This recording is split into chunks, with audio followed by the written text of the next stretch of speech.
Good morning, everybody. Welcome to another episode of the Smashi Business Show. My name is Hinda Dah, and I am here with Abdul Majid. Abdul Majid. How do you feel about the weekend? Any weekend plans? I have a lot of weekend plans. I have to sleep, then I have to sleep more. Very maybe important eat some tasks, food and yeah. then sleep again. All right, good to hear. So for today's stories, we have Phoenix Group, PLC and Tether to launch Dirham-Pegged Stablecoin, Emiratis in the private sector surpasses 100K, and Emirates Airlines to buy 5 Airbuses from Doric Nimrod Air 2 for $200 million. Let's move on to our first story. So Phoenix Group PLC, which is a company listed on ADX, is partnering with Tether to launch a UAE dirham-pegged stable coin. And this is supported by Green Acorn Investments Limited, and it aims to enhance the digital economy, not just in the Emirates, but also worldwide, because the CEO of Tether was saying how the Emirati dirham actually has a lot of value, even to people outside of the UAE.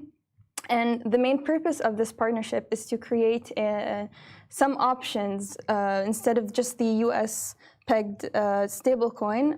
It's to have options with other currencies.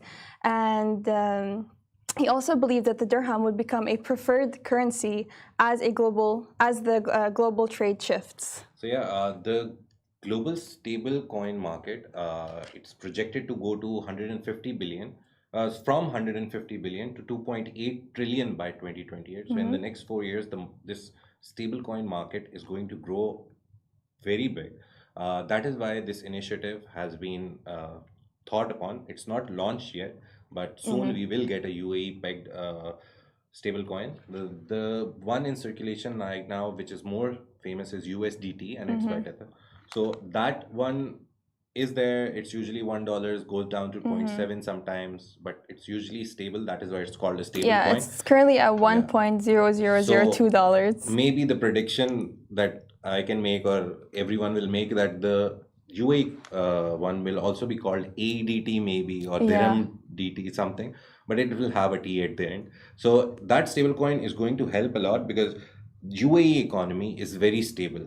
We've seen that in the last 10 years, the inflation has been in 0 point something percent. It hasn't been that much. So that will eventually not affect the coin. So stable coins are usually launched by very stable economies. US dollar is sometimes, it's considered to be the most stable one. Yes. And another factor is how the regulatory framework of the UAE is so on point and always they're always updating and regulating, basically. So we did a story recently that the Dubai court also announced that what will happen is that now you can give your salary in cryptocurrency as well. Remember that story? It was a very big story. First ever time in the history of Dubai that they allowed salary to be paid in cryptocurrency.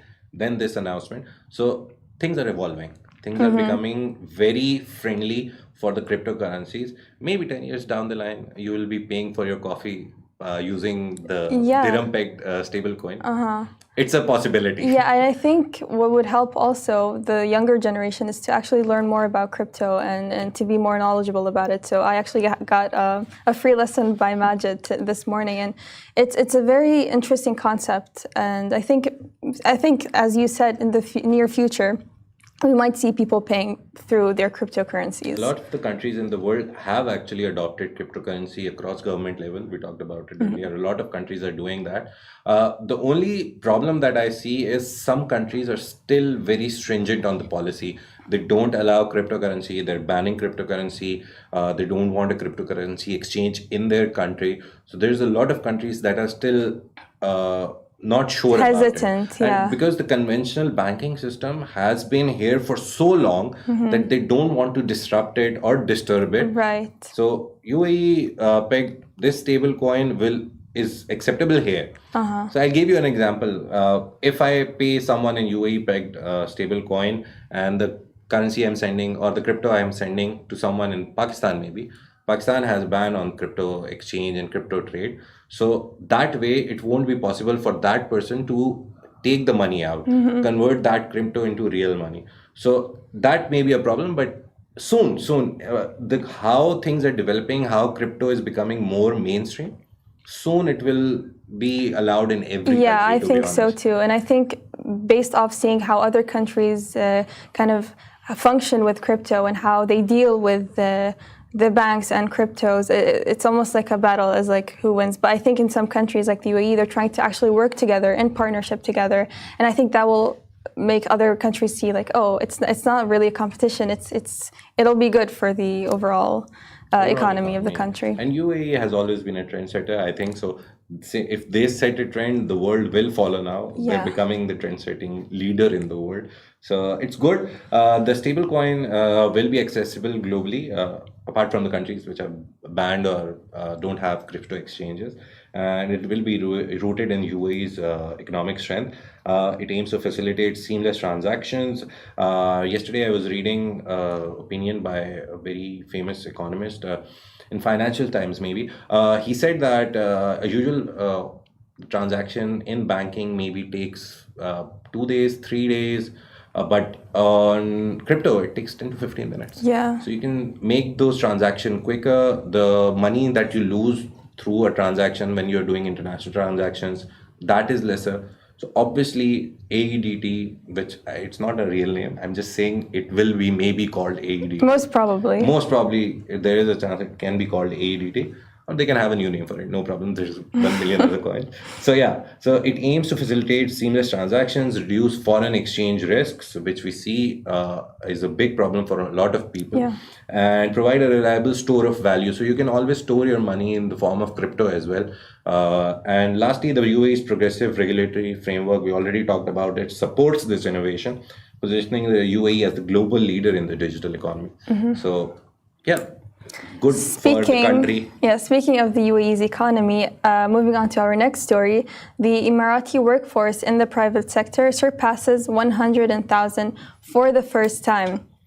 So over 100,000 Emiratis are now employed in the private sector, and this is all thanks to the NAFIS program, because the whole program is basically their efforts to Emiratize or to nationalize the private sector and to employ more Emiratis.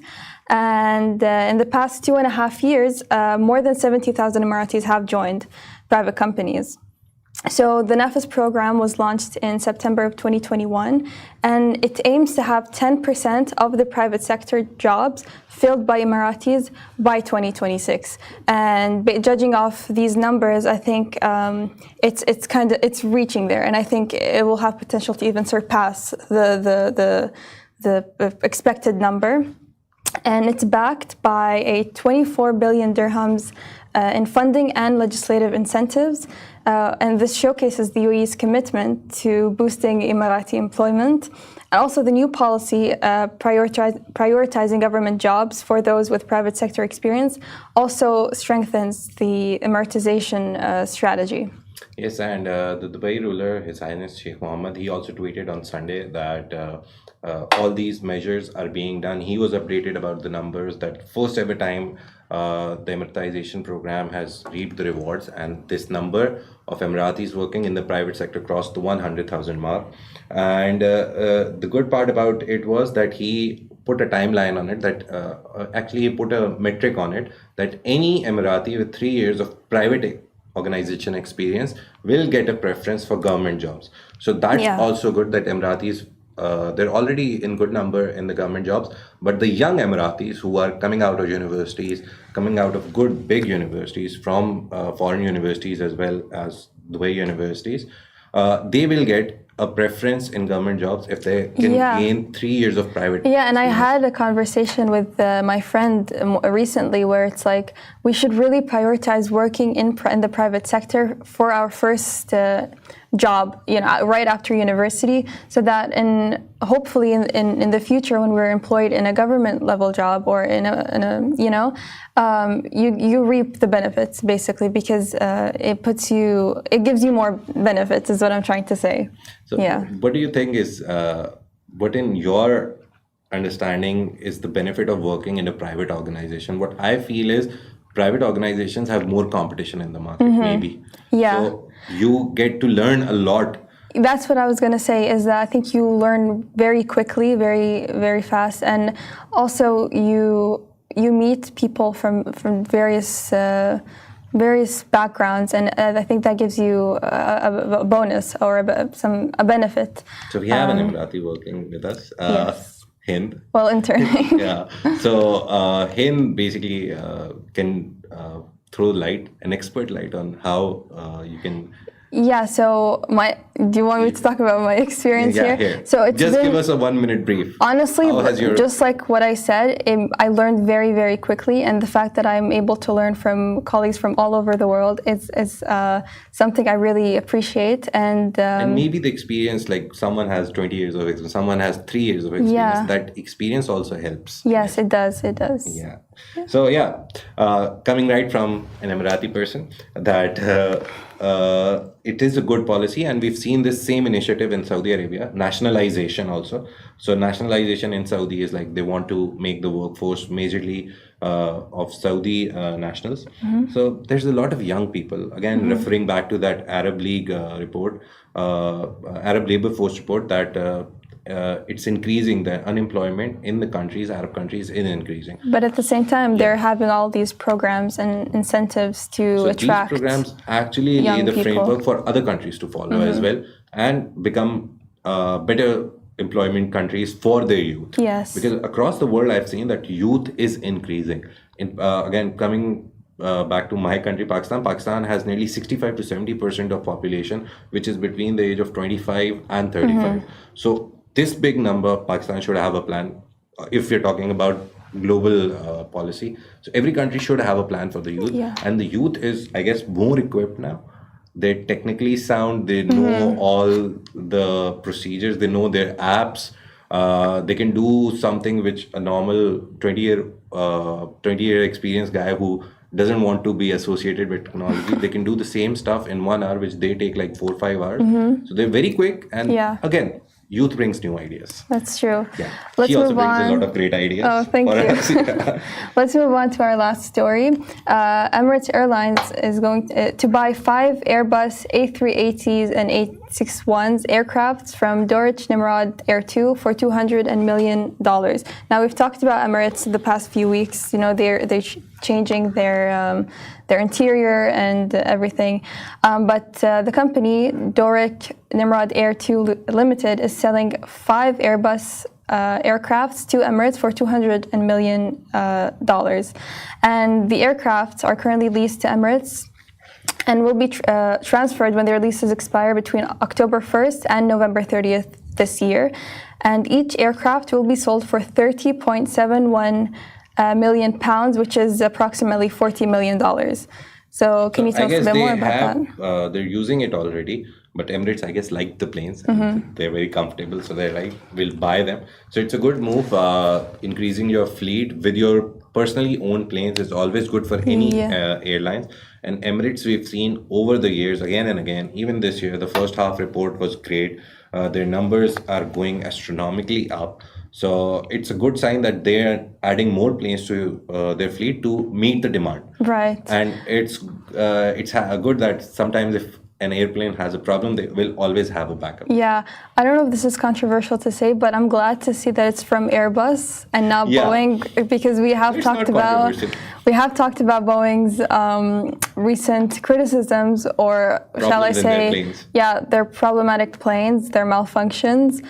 So I don't know, just seeing the name Airbus and not Boeing, it makes me feel better as like somebody who's going to potentially fly their airplanes. We talked about the trust issue that people will now have sitting in a Boeing plane and sitting in an Airbus.